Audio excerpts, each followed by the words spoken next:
hari inilah yang mereka perselisihkan itu. Kita menjadi manusia yang diikuti manusia lain pada hari kiamat, termasuk diikuti oleh Yahudi dan Nasrani. Hadits-hadis tersebut berkaitan maknanya dengan ayat, "Kamu adalah umat terbaik yang dilahirkan bagi umat manusia. Kamu menyuruh kepada yang makruf, melarang dari yang mungkar, dan beriman kepada Allah."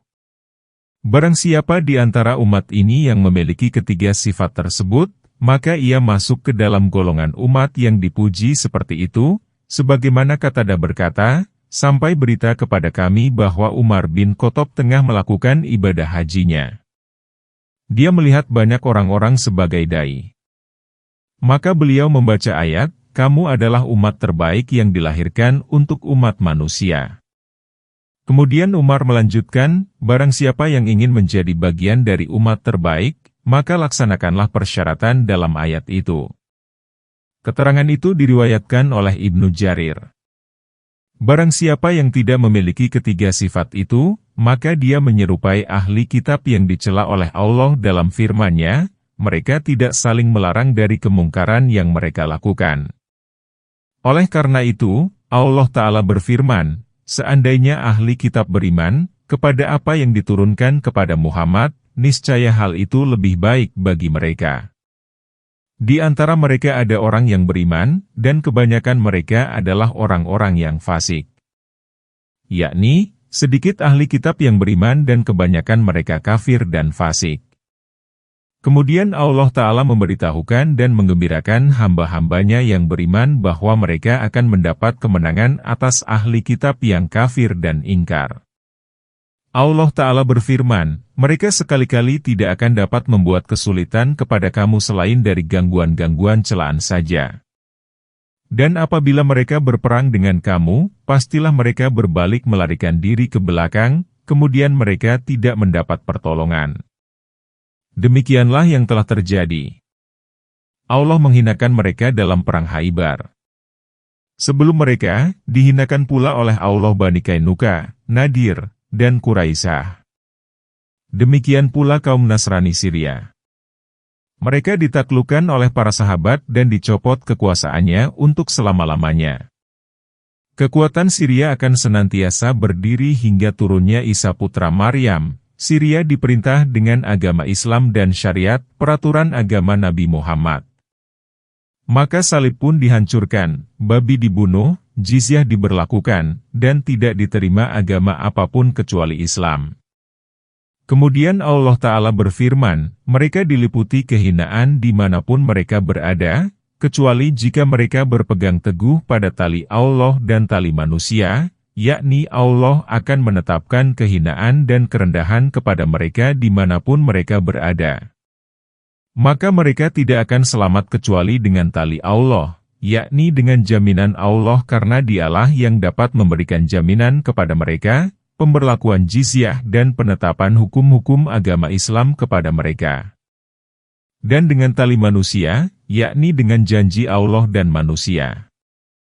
Firman Allah, dan mereka kembali mendapat kemurkaan dari Allah, yakni ditetapkan kepada mereka sehingga menjadi tetaplah kemurkaan Allah atas mereka, dan mereka memang berhak menerimanya. Dan mereka diliputi oleh kehinaan, yakni tetaplah kehinaan itu atas mereka sebagai ketetapan dan hukum. Oleh karena itu, Allah Ta'ala berfirman, hal itu disebabkan mereka kafir kepada ayat-ayat Allah dan membunuh para nabi tanpa kebenaran. Yakni, sesungguhnya yang menyeret mereka kepada perkara demikian ialah kesombongan, kedengkian, dan kehasudan mereka, maka mereka pun disiksa oleh kehinaan, kerendahan, dan kekerdilan untuk selamanya, berupa kehinaan akhirat. Kemudian Allah Ta'ala berfirman, hal itu disebabkan mereka durhaka dan melampaui batas. Yakni, sesungguhnya yang mengakibatkan mereka mendapat kehinaan ialah kekafiran kepada ayat-ayat Allah, pembunuhan terhadap para Rasul Allah, banyak melakukan kemaksiatan, kedurhakaan, dan permusuhan. Ibnu Abi Hatim meriwayatkan dari Abdullah bin Mas'ud bahwa dia berkata, Bani Israel pernah membunuh 300 orang nabi dalam sehari, kemudian pada sore harinya mereka menggelar pasar sayuran. Mereka itu tidak sama, di antara ahli kitab itu ada golongan yang berlaku lurus. Mereka membaca ayat-ayat Allah di tengah malam, sedang mereka juga bersujud, ayat 113. Mereka beriman kepada Allah dan hari akhir, menyuruh kepada yang makruf, melarang dari yang mungkar, dan bersegera dalam melakukan berbagai kebajikan. Mereka itu termasuk orang-orang yang saleh, ayat 114. Dan apa saja kebaikan yang mereka lakukan, maka sekali-kali mereka tidak dihalangi menerima pahalanya. Allah Maha mengetahui orang-orang yang bertakwa, ayat 115. Sesungguhnya orang-orang yang kafir, baik harta mereka maupun anak-anak mereka, sekali-kali tidak dapat menolak azab Allah dari mereka sedikit pun.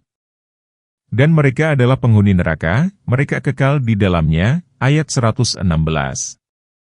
Perumpamaan harta yang mereka nafkahkan di dalam kehidupan dunia ini adalah seperti perumpamaan angin yang mengandung hawa yang sangat dingin, yang menimpa tanaman kaum yang menganiaya diri sendiri, lalu angin itu merusaknya.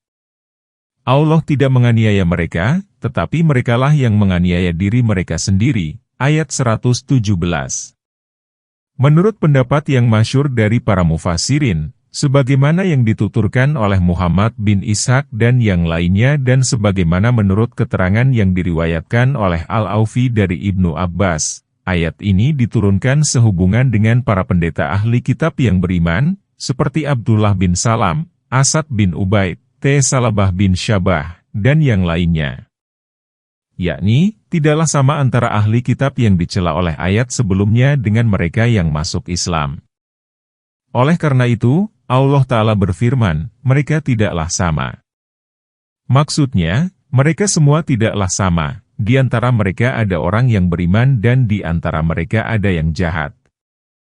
Oleh karena itu, Allah Ta'ala berfirman, di antara ahli kitab ada kelompok yang bersikap lurus, yakni konsisten terhadap perintah Allah, taat kepada syariat, peraturan agamanya, dan patuh kepada Nabi Allah. Umat itu konsisten dalam arti lurus. Mereka membaca ayat-ayat Allah di tengah malam, sedang mereka bersujud. Maksudnya, mereka sholat malam dan membaca Al-Quran di dalamnya. Mereka beriman kepada Allah dan hari akhir, menyuruh kepada yang makruf, melarang dari yang mungkar, bersegera dalam melakukan berbagai kebaikan, dan mereka itu termasuk orang-orang yang saleh. Mereka itulah yang disebut dalam firman Allah, dan sesungguhnya di antara ahli kitab ada orang yang beriman kepada Allah dan kepada apa yang diturunkan kepada kamu dan yang diturunkan kepada mereka sedang mereka berendah hati kepada Allah. Surat Ali Imran, ayat 199. Oleh karena itu, Allah Ta'ala berfirman, kebaikan apa saja yang mereka lakukan, maka tidak akan disia-siakan, yakni tidak akan disepelekan pada sisi Allah, namun kebaikan itu akan dibalas dengan balasan yang penuh. Allah Maha mengetahui terhadap orang-orang yang bertakwa. Yakni, tidak ada perbuatan seseorang yang samar bagi Allah dan Dia tidak akan menyia-nyiakan pahala orang yang berbuat kebaikan. Kemudian Allah memberitahukan ihwal kaum kafir yang musyrik, sesungguhnya orang-orang yang kafir, harta dan anak-anak mereka sekali-kali tidaklah berguna sedikit pun untuk menolak azab Allah. Yakni, harta itu tidak dapat membendung siksa dan azab Allah, jika Dia hendak menimpakannya. Mereka itulah para penghuni neraka dan mereka kekal di dalamnya. Kemudian Allah memberikan perumpamaan harta yang dibelanjakan oleh kaum kafir di dunia ini. Allah Ta'ala berfirman, perumpamaan perkara yang mereka infakkan dalam kehidupan dunia ini adalah seperti angin yang mengandung hawa yang sangat dingin. Angin itu menerpa tanaman kaum yang menzolimi dirinya sendiri sehingga ia membinasakannya, yakni angin dingin itu memusnahkannya jika ia menerpa tanaman yang sudah tiba untuk dipetik atau dipanen sehingga buah atau tanaman itu pun lenyap pada saat sangat dibutuhkan oleh pemiliknya. Demikian pula halnya dengan kaum kafir. Allah akan menghapuskan pahala dan buah amal yang mereka lakukan di dunia seperti lenyapnya buah tanaman lantaran dosa pemiliknya, dan karena amal itu dibangun tanpa dasar dan fondasi. Sekali-kali Allah tidak menzalimi mereka, namun merekalah yang menzalimi diri mereka sendiri. Hai orang-orang yang beriman, janganlah kamu ambil menjadi teman kepercayaanmu orang-orang yang di luar kalanganmu. Mereka tidak henti-hentinya menimbulkan kemudaratan bagimu. Mereka menyukai apa yang menyusahkan kamu. Telah nyata kebencian dari mulut mereka, dan apa yang disembunyikan oleh hati mereka lebih besar lagi. Sungguh telah kami terangkan ayat-ayat itu kepadamu, jika kamu berpikir. Ayat 118. Beginilah kamu menyukai mereka padahal mereka tidak menyukai kamu, dan kamu beriman kepada kitab-kitab semuanya. Apabila mereka menjumpai kamu, mereka berkata, kami telah beriman. Dan apabila mereka menyendiri, mereka menggigit ujung jari lantaran marah bercampur benci terhadap kamu. Katakanlah, matilah kamu karena kemarahanmu itu. Sesungguhnya Allah Maha mengetahui segala isi hati. Ayat 119. Jika kamu mendapat kebaikan, niscaya mereka bersedih hati, tetapi jika kamu mendapat bencana, mereka bergembira karenanya. Jika kamu bersabar dan bertakwa, niscaya tipu daya mereka sedikit pun tidak mendatangkan kemudaratan kepadamu. Sesungguhnya Allah Maha mengetahui segala apa yang mereka kerjakan. Ayat 120. Allah yang Maha Suci lagi Maha Tinggi berfirman sebagai larangan terhadap hamba-hambanya yang beriman agar tidak menjadikan kaum munafik sebagai teman akrab karena mereka akan memperlihatkan rahasia-rahasia dan apa yang disembunyikan oleh kaum mukmin kepada pihak musuh. Kaum munafik, dengan upaya dan kemampuan mereka, senantiasa berusaha untuk merugikan dan memudaratkan kaum mukminin dengan berbagai cara dan dengan muslihat serta tipu daya yang dapat mereka terapkan. Mereka menggandrungi sesuatu yang dapat menyusahkan, menyengsarakan, dan memberatkan kaum mukmin. Firman Allah Ta'ala, janganlah kamu mengambil orang di luar kamu, yakni di luar agamamu, sebagai teman akrab. Bakanah berarti, teman khusus, sehingga ia dapat mengetahui rahasia pribadi. Al-Bukhari dan Nasai meriwayatkan dari Abu Said bahwa Rasulullah bersabda, tidaklah Allah mengutus seorang nabi dan tidaklah dia mengangkat seorang khalifah melainkan ia memiliki dua kelompok orang pendamping. Pendamping yang satu menyuruh kepada kebaikan dan menganjurkan untuk melakukannya, dan kelompok pendamping yang lain menyuruh kepada kejahatan dan menganjurkannya. Orang maksum ialah yang dipelihara Allah, dari kesalahan dan dosa, hadis Bukhari dan Nasai. Ibnu Abi Hatim meriwayatkan dari Abu A'dah Kanah, dia berkata bahwa, Umar bin Khattab dilapori bahwa dalam kaum transisional, ada pemuda yang cakap menghafal dan menulis. Umar disarankan untuk menjadikannya sebagai mitra. Maka dia berkata, jika demikian berarti saya telah mengambilnya sebagai mitra dari non-mukmin. Ayat dan atsar tersebut menunjukkan bahwa orang simi tidak boleh dikaryakan dalam kegiatan tulis-menulis yang dapat menimbulkan fitnah terhadap kaum mukmin serta dapat melihat urusan inter mereka sehingga dikhawatirkan dia akan menyebarkannya kepada musuh dari anggota militer. Oleh karena itu, Allah berfirman, mereka tidak henti-hentinya menyusahkanmu dan menyukai perbuatan yang memberatkanmu. Yakni, kaum munafik menyukai perbuatan yang menyusahkan dan menyengsarakan kamu. Firman Allah Ta'ala, sungguh nyata kebencian dari mulut mereka, dan apa yang disembunyikan oleh hati mereka lebih besar lagi. Maksudnya, nyata benar permusuhan itu dari raut muka dan lontaran ucapan mereka, demikian pula kebencian yang tersembunyi dalam hati mereka dan tanda lain yang terlihat nyata bagi orang yang berakal. Oleh karena itu, Allah Ta'ala berfirman, sesungguhnya kami telah menjelaskan ayat-ayat itu kepadamu, jika kamu berpikir. Firman Allah Ta'ala, beginilah kamu. Kamu menyukai mereka padahal mereka tidak menyukai kamu. Yakni kamu mencintai mereka lantaran adanya keimanan yang diperlihatkan kepadamu, padahal mereka tidak mencintaimu, baik secara zahir maupun batin. Kamu beriman kepada Alkitab seutuhnya. Artinya, tidak ada sedikit pun dari kitab itu yang kamu ragukan dan bimbangkan. Ibnu Abbas berkata, kamu beriman kepada kitabmu dan kitab mereka serta kepada kitab-kitab terdahulu, sedangkan mereka kafir terhadap kitabmu. Jadi, kamulah yang lebih berhak membenci mereka daripada mereka kepada kamu. Apabila mereka bertemu denganmu, maka mereka berkata, kami telah beriman. Dan apabila mereka menyendiri, mereka menggigit ujung jari lantaran marah bercampur benci terhadap kamu. Al-Anamil ialah ujung-ujung jari. Itulah perilaku kaum kafir. Mereka menampakkan keimanan dan kecintaan, serta menyembunyikan kekafiran dan kebencian, sebagaimana Allah berfirman, jika mereka menyendiri, mereka menggigit ujung jari lantaran marah bercampur benci terhadapmu. Hal itu karena demikian benci dan marah.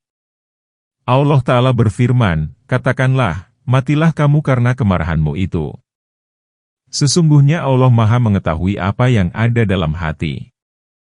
Yakni, jika keimanan mereka membuatmu benci, maka Allah akan meninggikan kalimatnya dan memenangkan agamanya di depan matamu sehingga kamu mati karena benci. Allah mengetahui kebencianmu terhadap kaum mukmin yang kamu sembunyikan. Allah akan membalasmu di dunia dengan menghinakanmu dan menolong mereka, dan di akhirat kamu akan dibalas dengan azab yang membara sedang kamu kekal di dalamnya. Kemudian Allah berfirman, apabila kamu mendapat kebaikan, maka mereka berduka. Dan apabila kamu mendapat bencana, maka mereka bergembira. Hal ini disebabkan demikian besarnya permusuhan mereka terhadap kaum mukmin. Jika kaum mukmin mendapat kebaikan dan kemenangan, maka hal itu menggundahkanmu. Dan apabila kejelekan dan kekalahan lantaran ada suatu hikmah yang diketahui Allah seperti yang terjadi dalam perang Uhud menimpa mereka, maka bergembiralah kaum munafik itu. Kemudian Allah menghitabi kaum mukmin, apabila kamu bersabar dan bertakwa, maka tipu daya mereka tidak akan memudaratkanmu sedikitpun. Artinya, jika kamu bertawakal kepada Allah, maka tipu daya mereka tidak akan menyentuhmu sebab kamu berada dalam perlindungan Allah. Tidak ada sebuah perkara pun yang terjadi melainkan sesuai dengan takdir dan kehendak Allah. Barang siapa yang berserah diri kepadanya, maka cukuplah. Kemudian Allah mulai menceritakan kisah perang Uhud yang merupakan ujian bagi kaum mukmin, sarana untuk membedakan mana orang yang beriman dan mana yang munafik, serta mana orang-orang yang bersabar. Allah Ta'ala berfirman, dan ingatlah, ketika kamu berangkat pada pagi hari dari rumah, keluargamu akan menempatkan para mukmin pada beberapa tempat untuk berperang. Dan Allah Maha mendengar lagi Maha mengetahui, ayat 121. Ketika dua golongan dari kamu ingin mundur, karena takut, padahal Allah adalah penolong bagi kedua golongan itu. Karena itu, hendaklah karena Allah saja orang-orang mukmin bertawakal, ayat 122. Sungguh Allah telah menolong kamu dalam peperangan Badar, padahal kamu adalah, ketika itu, orang-orang yang lemah. Maka bertakwalah kepada Allah supaya kamu bersyukur, ayat 123. Menurut jumhur ulama, yang dimaksud dengan peristiwa ini ialah peristiwa Uhud. Demikianlah menurut Ibnu Abbas dan yang lainnya. Peristiwa itu terjadi pada hari Sabtu, bulan Syawal, tahun ketiga Hijrah. Sebab terjadinya ialah karena kaum musyrik hendak menuntut balas atas kekalahan mereka dalam perang Badar. Dari perang Badar masih tersisa harta perdagangan yang diselamatkan oleh Abu Sufyan. Mereka mempersiapkan keseluruhan harta itu untuk memerangi Muhammad. Untuk tujuan yang diinginkan oleh para tentara inilah maka dilakukan persiapan dan pemberian sumbangan. Kaum musyrik merekrut kaum Habsyi dan personel dalam jumlah besar hingga mencapai 3.000 orang. Mereka pun berangkat hingga tiba di dekat Uhud, perbatasan Madinah. Setelah Rasulullah selesai sholat Jumat, kaum mukmin berembuk apakah harus pergi menghadapi mereka atau tinggal di Madinah saja? Abdullah bin Ubay menyarankan agar tinggal saja di Madinah, sedangkan orang-orang yang tidak ikut perang Badar menyarankan agar berangkat untuk menghadapi mereka. Kemudian Rasulullah masuk ke rumah dan menyandangkan busurnya. kemudian berangkat menghadapi kaum musyrik. Sebagian orang yang menyarankan untuk berangkat merasa menyesal. Mereka berkata, boleh jadi kita telah memaksa Rasulullah. Lalu mereka berujar, ya Rasulullah, jika engkau menghendaki, maka kita tetap saja di Madinah. Maka Rasulullah bersabda, tidak layak bagi seorang nabi yang telah menyandang busurnya untuk kembali hingga Allah memberikan keputusan baginya.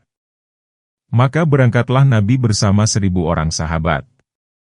Ketika mereka sudah berada di perbatasan Madinah, maka Abdullah bin Ubay kembali ke Madinah bersama sepertiga pasukan dengan marah, sebab sarannya tidak dipertimbangkan. Adapun Rasulullah terus melanjutkan perjalanannya hingga menuruni celah gunung Uhud dan perut lembah. Beliau menempatkan sebagian pasukannya di punggung gunung. Beliau bersabda, jangan sekali-kali kalian menyerang sebelum kami perintahkan menyerang. Tentara Muslim berjumlah 700 orang. Beliau mengangkat Abdullah bin Jubair sebagai komandan regu pemanah yang berjumlah 50 orang. Rasulullah bersabda kepada mereka, hujani pasukan kavaleri musuh dengan panah guna melindungi kami. Mereka tidak boleh datang dari depanmu. Tetaplah kalian di pos kalian jika kekalahan menimpa kami. Jika kalian melihat kami diserang, maka kalian harus tetap berada di tempat. Rasulullah memberikan panji kepada Mus'ab bin Umair. Beliau memajukan sebagian kaum muda ke garis depan dan memundurkan sebagian lainnya. Kaum Quraisy yang berjumlah 3.000 orang telah siaga. Mereka memiliki 100 ekor kuda yang telah disiagakan di sisi gunung. Pasukan kavaleri mereka dibagi dua, regu kanan yang dipimpin oleh Khalid bin Walid dan regu kiri yang dipimpin oleh Akramah bin Abu Jahal. Mereka menyerahkan panji kepada Bani Abdul Bar. Kemudian terjadilah antara dua pasukan itu suatu peristiwa seperti yang akan dibahas kemudian pada tempatnya, insya Allah. Oleh karena itu, Allah Ta'ala berfirman, dan ingatlah ketika kamu berangkat pagi hari meninggalkan keluargamu. Kamu menempatkan kaum mukmin pada beberapa posisi untuk berperang, yakni kamu menempatkan mereka pada beberapa pos serta menjadikan mereka terdiri atas regu kanan dan kiri. Dan Allah Maha mendengar lagi Maha mengetahui, apa yang diungkapkan oleh lisanmu dan apa yang tersembunyi di dalam hatimu. Firman Allah Ta'ala, ketika dua golongan dari kamu bermaksud mundur. Al-Bukhari meriwayatkan dari Jabir bin Abdillah, dia berkata, ayat, tatkala dua golongan bermaksud. Ini diturunkan sehubungan dengan kami. Jabir melanjutkan, kami terdiri atas dua golongan, Bani Haritsah dan Bani Salamah. Padahal Allah merupakan penolong bagi kedua golongan itu. Sesungguhnya Allah telah menolongmu dalam Perang Badar.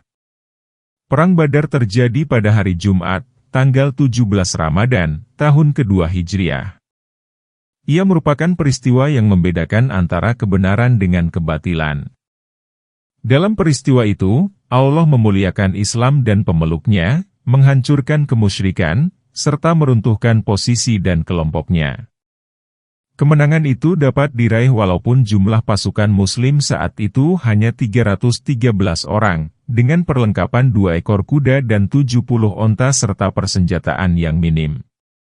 Orang yang tidak mendapat kendaraan berjalan kaki. Sementara musuh berjumlah antara 900 sampai 1.000 orang yang dilengkapi tombak besi, pedang, perlengkapan yang lengkap, kuda pilihan, dan perhiasan yang berlebihan. Maka Allah memuliakan Rasul-Nya, keberangkatannya, dan pasukannya. Dan Dia menghinakan setan dan generasinya. Oleh karena itu, Allah Ta'ala berfirman seraya menghibur hamba-hambanya yang beriman dan kelompoknya yang bertakwa, sesungguhnya Allah telah menolongmu dalam peristiwa Badar, padahal kamu adalah orang-orang yang lemah, yakni jumlahmu sedikit, karena kamu yakin bahwa pertolongan itu dari sisi Allah, bukan karena banyaknya perlengkapan dan pasukan. Oleh karena itu, dalam ayat lain Allah berfirman, dan ingatlah peristiwa Hunain, yaitu pada saat kamu menjadi congkak karena banyaknya jumlahmu, maka jumlah yang banyak itu tidak memberi manfaat kepadamu sedikit pun. Allah Maha Pengampun lagi Maha Penyayang, Surat At-Taubah, ayat 25-27. Firman Allah Ta'ala, maka bertakwalah kepada Allah agar kamu bersyukur, yakni melaksanakan ketaatan kepadanya. Badar merupakan sebuah tempat antara Mekah dan Madinah yang dikenal dengan sumurnya. Nama itu dikaitkan kepada nama orang yang menggali sumur, yaitu Badar. Ingatlah, ketika kamu mengatakan kepada orang mukmin, apakah tidak cukup bagi kamu Allah membantu kamu dengan 3.000 malaikat yang diturunkan? Ayat 124. Ya, cukup, jika kamu bersabar dan bertakwa, dan mereka datang menyerang kamu dengan seketika itu juga, niscaya Allah menolong kamu dengan 5.000 malaikat yang memakai tanda. Ayat 125. Dan Allah tidak menjadikan pemberian bala bantuan itu melainkan sebagai kabar gembira bagi kemenanganmu, dan agar tenteram hatimu karenanya. Dan kemenanganmu itu hanyalah dari Allah yang Maha Perkasa lagi Maha Bijaksana. Ayat 126. Pertolongan itu untuk membinasakan segolongan orang-orang kafir, atau untuk menjadikan mereka hina, lalu mereka kembali dengan tiada memperoleh apa-apa. Ayat 127. Tidak ada sedikit pun campur tanganmu dalam urusan mereka itu, atau Allah menerima tobat mereka, atau mengazab mereka, karena sesungguhnya mereka itu orang-orang yang zalim. Ayat 128. Kepunyaan Allah lah apa yang ada di langit dan apa yang ada di bumi. Dia memberi ampun kepada siapa yang Dia kehendaki, Dia menyiksa siapa yang Dia kehendaki, dan Allah Maha Pengampun lagi Maha Penyayang. Ayat 129. Para mufasir berikhtilaf, artinya berbeda pendapat, mengenai saat turunnya ayat ini, apakah dalam peristiwa Badar atau dalam peristiwa Uhud? Pendapat yang sahih ialah bahwa ayat itu diturunkan dalam peristiwa Badar, karena firman Allah Ta'ala, ingatlah ketika kamu berkata kepada kaum mukmin, ini berkaitan dengan firman Allah Ta'ala, sesungguhnya Allah telah menolongmu dalam perang Badar. Pendapat ini diriwayatkan dari Hasan al-Basri dan yang lainnya serta dipilih oleh Ibnu Jarir. Rabi bin Anas berkata, Allah membantu kaum mukmin dengan 1.000 malaikat, kemudian menjadi 3.000, kemudian menjadi 5.000. Perangnya malaikat hanya terjadi dalam peristiwa Badar. Wallahu alam. Sehubungan firman Allah, apakah tidak cukup bantuan Tuhanmu dengan 3.000 malaikat yang diturunkan? Hasan al-Basri berkata, ini terjadi dalam peristiwa Badar. Firman Allah, ya cukup, jika kamu bersabar dan bertakwa, yakni bersabar dalam menghadapi musuh, bertakwa, dan taat terhadap perintahku. Firman Allah, dan mereka menyerangmu seketika itu juga. Ad-Dahab berkata, lantaran kebencian mereka. Firman Allah, maka Tuhanmu akan membantumu dengan menurunkan 5.000 malaikat yang mengenakan tanda. Artinya, para malaikat itu mengenakan tanda pada kedua sisi kudanya. Qatadah dan Ikrimah berkata, musawimin artinya mengenakan simbol perang. Simbol malaikat ialah serban putih yang kadang-kadang digeraikan ke pundaknya. Adapun tanda pada kedua sisi kudanya berupa bulu putih. Menurut Abu Hurairah, tanda itu berupa bulu merah. Firman Allah Ta'ala, dan tidaklah Allah memberi bantuan melainkan sebagai kabar gembira bagimu dan supaya hatimu menjadi tenteram karenanya. Yakni, dan tidaklah Allah menurunkan malaikat dan memberitahukan penurunannya kepadamu melainkan sebagai berita gembira bagimu, menggembirakan, dan menyenangkan hatimu. Sesungguhnya pertolongan itu dari Allah yang bila Dia berkehendak, niscaya Dia memenangkanmu dari musuhmu tanpa perantaraanmu dan tanpa kamu memerangi mereka. Sebagaimana Allah Ta'ala berfirman, demikianlah, apabila Allah menghendaki niscaya Allah akan membinasakan mereka tetapi Allah hendak menguji sebagian kamu dengan sebagian yang lain. Surat Muhammad, ayat 4. Bertitik tolak dari sana, Allah Ta'ala berfirman, dan tidaklah Allah memberi bantuan melainkan sebagai kabar gembira bagimu dan supaya hatimu menjadi tenteram karenanya. Kemenangan itu tiada lain kecuali dari sisi Allah yang Maha Perkasa lagi Maha Bijaksana. Yakni, Allah adalah pemilik keperkasaan yang tidak dapat ditandingi, dan ketetapan serta hukum-hukumnya mengandung hikmah. Kemudian Allah Ta'ala berfirman, pertolongan itu dimaksudkan untuk membinasakan segolongan di antara orang-orang kafir, atau menghinakan mereka lalu mereka kembali dengan tangan hampa, tak meraih apa yang dicita-citakan. Kemudian Allah menyelingi kabar di atas dengan sebuah kalimat yang menunjukkan bahwa hukum di dunia dan di akhirat itu kepunyaan Allah yang Maha Esa, tiada sekutu baginya. Maka Allah berfirman, tidak ada sedikit pun wewenangmu atas perkara itu, karena seluruh perkara itu wewenangku. Allah Ta'ala berfirman, sesungguhnya engkau tidak dapat memberi hidayah kepada orang yang kamu cintai, tetapi Allah memberi hidayah kepada orang yang dikehendakinya. Kamu tidak memiliki kekuasaan apapun untuk menetapkan sesuatu kepada hamba-hambaku, kecuali mengenai sesuatu yang kuperintahkan kepadamu. Kemudian Allah menuturkan bagian pembicaraan lainnya. Dia berfirman, atau dia menerima taubat mereka, lalu menunjukkan mereka setelah tersesat. Atau mengazabnya di dunia dan akhirat karena mereka kafir.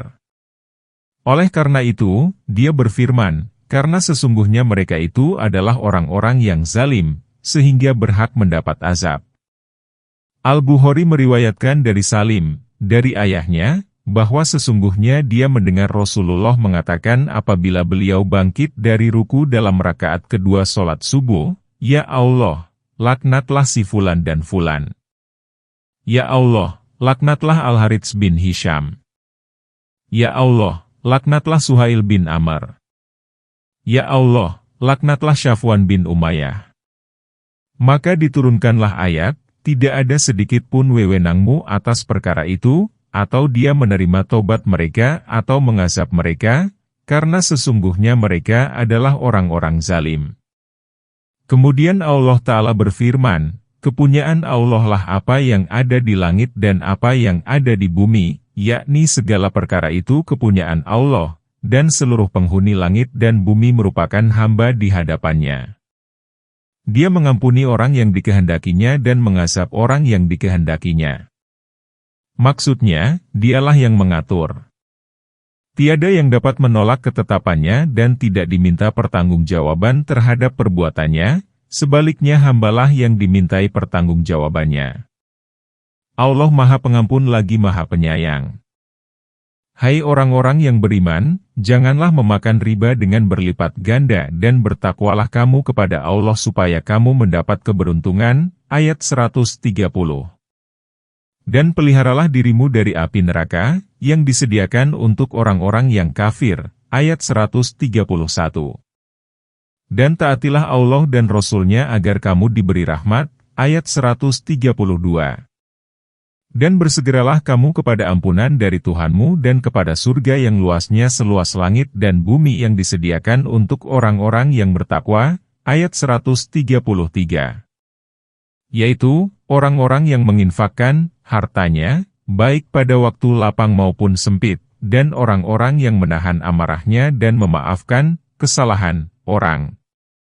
Allah menyukai orang-orang yang berbuat kebaikan. Ayat 134. Dan, juga, orang-orang yang apabila mengerjakan perbuatan keji atau menganiaya diri sendiri, mereka ingat akan Allah, lalu memohon ampunan atas dosa-dosa mereka dan siapa lagi yang dapat mengampuni dosa selain Allah? Dan mereka tidak meneruskan perbuatan keji itu, sedang mereka mengetahui. Ayat 135. Mereka itu balasannya ialah ampunan dari Tuhan mereka dan surga yang di dalamnya mengalir sungai-sungai, sedang mereka kekal di dalamnya, dan itulah sebaik-baik pahala orang-orang yang beramal. Ayat 136. Allah Ta'ala melarang hamba-hambanya yang beriman melakukan praktik riba dan memakannya dengan berlipat ganda, sebagaimana yang mereka lakukan pada masa jahiliyah. Mereka berkata, jika utang sudah jatuh tempo, maka ada dua kemungkinan, dibayar atau dibungakan. Jika dibayar, maka selesai urusannya. Jika tidak dibayar, maka dikenakan bunga yang kemudian ditambahkan kepada pinjaman pokok. Demikianlah yang mereka lakukan sepanjang tahun. Maka pinjaman yang sedikit dapat bertambah besar berlipat-lipat. Allah menyuruh hambanya bertakwa kepadanya supaya mereka beroleh keberuntungan, baik di dunia maupun di akhirat. Kemudian Allah mengancam mereka dengan neraka dan menakut-nakuti dengannya. Allah Ta'ala berfirman, jagalah dirimu dari api neraka yang disediakan bagi orang-orang kafir. Dan taatlah kepada Allah dan Rasul-Nya agar kamu diberi rahmat. Kemudian Allah menganjurkan kepada mereka supaya bergegas dalam melakukan kebaikan dan bersegera dalam meraih kedekatan dengan Allah. Allah Ta'ala berfirman, dan bergegaslah kamu menuju ampunan dari Tuhanmu dan surga yang luasnya seluas langit dan bumi yang disediakan bagi orang-orang yang bertakwa. Maksudnya, sebagaimana neraka disediakan bagi orang-orang kafir.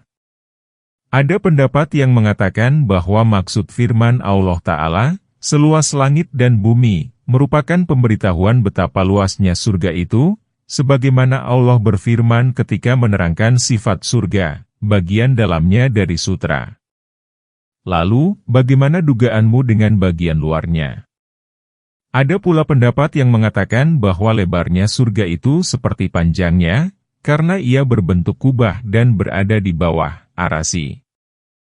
Maka lebar sesuatu yang berbentuk kubah dan bulat adalah sama dengan panjangnya. Hal itu ditunjukkan pula oleh keterangan yang terdapat dalam Sahihain. Apabila kamu memohon surga kepada Allah, maka pintalah surga Firdaus, karena ia merupakan surga yang paling tinggi dan paling luas. Dari Firdauslah memancar aneka sungai surga. Atap Firdaus adalah arasy Ar-Rahman. Ahmad meriwayatkan dalam musnadnya, Heraklius menulis surat kepada Nabi. Yang isinya, sesungguhnya Anda mengajak saya kepada surga yang luasnya seluas langit dan bumi. Lalu, di manakah neraka? Maka Nabi bersabda, Maha Suci Allah. Di manakah malam apabila siang datang? Al-Bazar meriwayatkan dari Abu Hurairah, dia berkata, seseorang datang kepada Rasulullah kemudian bertanya, bagaimana pendapat engkau mengenai firman Allah, surga yang luasnya seluas langit dan bumi, lalu di manakah neraka? Nabi bersabda, bagaimana menurutmu apabila malam datang dan merambahi segala perkara, maka di manakah siang? Orang itu menjawab, di tempat yang dikehendaki Allah. Nabi bersabda, demikian pula dengan neraka. Ia berada pada tempat yang dikehendaki Allah Ta'ala. Yakni, demikianlah bila kita tidak menyaksikan malam tatkala siang datang, maka hal itu tidak memastikan tidak beradanya malam pada suatu tempat, meskipun kita tidak tahu di mana malam itu berada. Demikian pula dengan neraka. Ia berada pada tempat yang dikehendaki oleh Allah Ta'ala. Ini terlihat jelas dalam hadis Abu Hurairah dari Al-Bazar. Kemudian Allah Ta'ala menceritakan sifat ahli surga. Dia berfirman, orang-orang yang menginfakkan hartanya, baik di waktu lapang maupun sempit, yakni pada saat sulit dan lapang, saat giat dan malas, saat sehat dan sakit, dan dalam segala hal dan keadaan.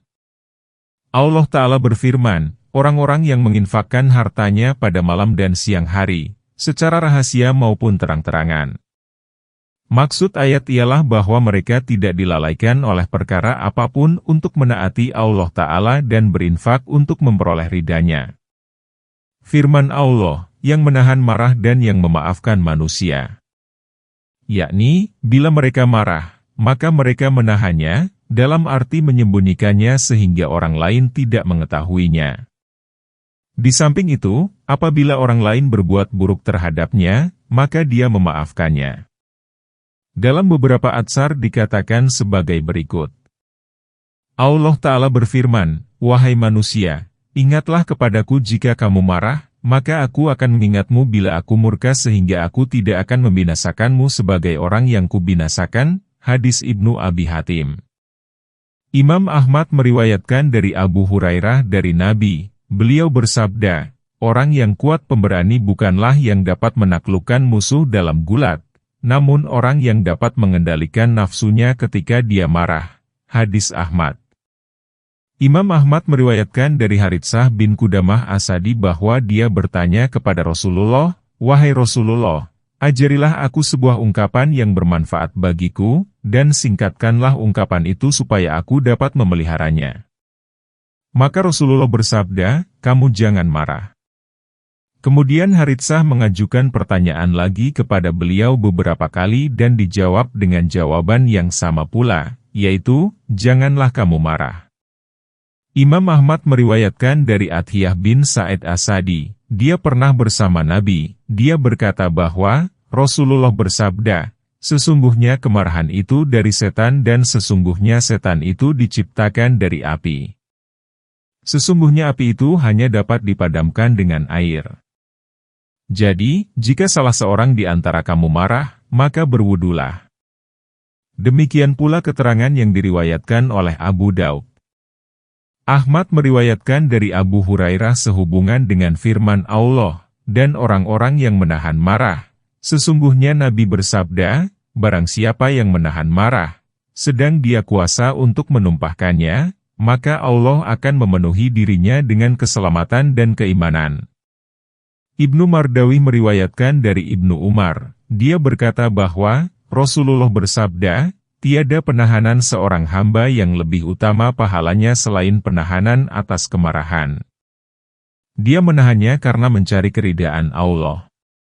Firman Allah Ta'ala, yang memaafkan manusia, yakni mereka memaafkan orang yang menzaliminya sehingga di dalam dirinya tiada niatnya untuk membalas dendam pada seorang pun. Ini merupakan perilaku yang paling utama. Oleh karena itu, Allah Ta'ala berfirman, Allah mencintai orang-orang yang berbuat kebaikan. Ini merupakan salah satu makam ihsan. Dalam sebuah hadis dikatakan, ada 3 perkara yang tidak merugi, harta tidak akan berkurang karena disedekahkan, semakin bertambah maaf itu diberikan Allah, semakin bertambah mulialah dia, dan barang siapa yang tawadu karena Allah, maka Allah akan meninggikan derajatnya. Al-Hakim meriwayatkan dalam Mustadraknya, sebuah hadis dari Musa bin Uqbah dengan sanadnya dari Ubadah bin Syamit, dari Ubay bin Ka'ab, bahwa Rasulullah bersabda, barang siapa yang berambisi untuk memiliki kepribadian yang mulia dan derajat yang tinggi, maka hendaklah dia memaafkan orang yang menzaliminya, memberi kepada orang yang tidak suka memberi kepadanya, dan menghubungkan tali silaturahmi kepada orang yang memutuskan hubungan dengannya. Kemudian Hakim mengatakan bahwa hadis ini sahih karena mengikuti syarat Syaihani, meskipun keduanya tidak meriwayatkan hadis itu. Firman Allah Ta'ala, dan orang-orang yang apabila mereka melakukan perbuatan keji atau mereka menzalimi diri sendiri, maka mereka ingat kepada Allah, lalu memohon ampunan atas dosa-dosanya. Yakni, apabila dia melakukan sebuah dosa, maka perbuatan itu diiringi dengan tobat dan istighfar. Imam Ahmad meriwayatkan dari Abu Hurairah dari Nabi bahwa beliau bersabda, sesungguhnya ada seseorang melakukan sebuah dosa, lalu dia berkata, Tuhanku, sesungguhnya aku telah melakukan sebuah dosa, maka ampunilah dosaku itu. Maka Allah Ta'ala berfirman, hambaku melakukan satu dosa, lalu dia sadar bahwa dirinya memiliki Tuhan yang dapat mengampuni dosa itu dan menyiksa karenanya. Sungguh, kuampuni dosa hambaku itu. Kemudian dia melakukan dosa lainnya, lalu berkata, Tuhanku, sesungguhnya aku telah melakukan sebuah dosa, maka ampunilah. Maka Allah yang Maha Suci lagi Maha Tinggi berfirman, hambaku mengetahui bahwa dirinya memiliki Tuhan yang dapat mengampuni dosa dan menyiksa karena dosa. Sungguh, kuampuni dosa hambaku itu. Kemudian dia melakukan dosa lainnya, lalu berkata, Tuhanku, sesungguhnya aku telah melakukan sebuah dosa, maka ampunilah. Maka Allah yang Maha Suci lagi Maha Tinggi berfirman, "Hambaku mengetahui bahwa dirinya memiliki Tuhan yang dapat mengampuni dosa dan menyiksa karena dosa. Sungguh, ku ampuni dosa hambaku itu." Kemudian dia melakukan dosa lainnya, dan berkata, "Tuhanku, sesungguhnya aku telah melakukan sebuah dosa, maka ampunilah." Maka Allah yang Maha Suci lagi Maha Tinggi berfirman, "Hambaku mengetahui bahwa dirinya memiliki Tuhan yang dapat mengampuni dosa dan menyiksa karena dosa. Aku mempersaksikan kepadamu bahwa sesungguhnya aku telah mengampuni dosa hambaku itu. Maka perbuatlah kebaikan yang dikehendakinya." Hadits yang senada dengan ini dikemukakan pula dalam Sahihain, yaitu dari hadis Ishaq bin Abi Talhah. Tatkala melakukan tobat sangat dianjurkan untuk berwudu dan sholat 2 rakaat. Hal ini berdasarkan keterangan yang diriwayatkan oleh Ahmad bin Hambal dari Ali. Dia berkata, "Apabila saya mendengar sebuah hadis dari Rasulullah maka saya berdoa mudah-mudahan Allah memberiku manfaat dari hadis itu dengan manfaat yang dikehendakinya. Apabila ada orang lain menceritakan hadis dari Nabi kepadaku, maka saya meminta orang itu bersumpah. Jika dia bersumpah kepadaku, maka aku membenarkannya. Sesungguhnya Abu Bakar menceritakan kepadaku, dan beliau itu benar, bahwa dia mendengar Rasulullah bersabda, 'Tidaklah seseorang yang berbuat dosa, lalu berwudu dengan baik, kemudian sholat 2 rakaat, lalu memohon ampun kepada Allah Azza wa Jalla, melainkan Allah mengampuninya.'" Hadits ini pun diriwayatkan oleh Al-Madini, Al-Hamidi, Ibnu Abi Syaibah, para penyusun kitab Sunan, diriwayatkan oleh Ibnu Hibban dalam kumpulan hadis sahihnya, oleh Al-Bazar, dan oleh Daruqutni dari berbagai jalan, di antaranya dari Utsman bin Al-Mughirah. Tirmidzi mengatakan bahwa hadis itu hasan. Secara umum dapat dikatakan bahwa hadis itu adalah hadis hasan. Ia berasal dari riwayat Amirul Mukminin Ali bin Abi Thalib, dari Khalifah Rasulullah, Abu Bakar Ash-Shiddiq. Kesahihan hadis di atas dibuktikan pula oleh sebuah hadis yang terdapat dalam Sahihain. Amirul Mukminin Utsman bin Affan mengatakan bahwa dia mengajarkan wudu Nabi kepada orang-orang.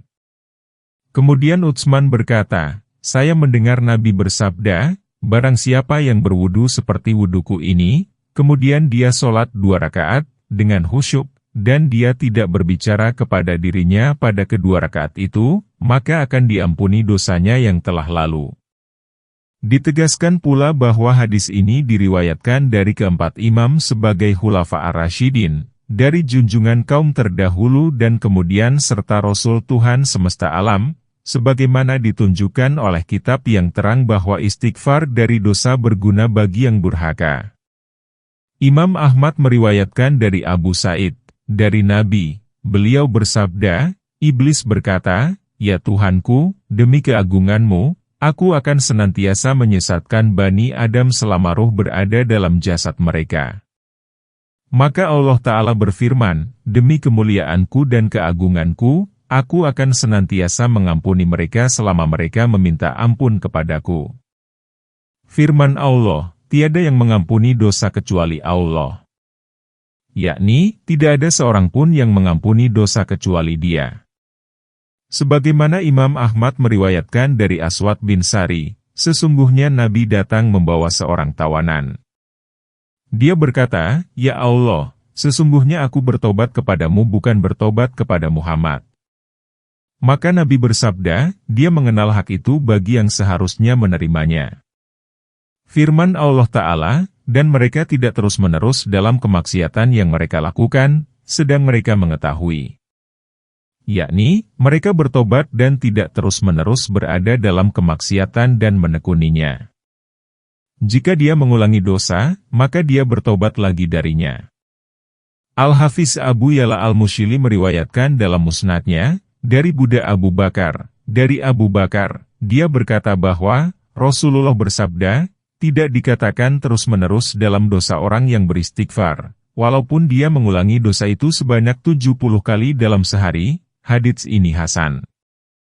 Firman Allah, sedang mereka mengetahui, yakni barang siapa yang bertobat, maka Allah akan menerima tobatnya.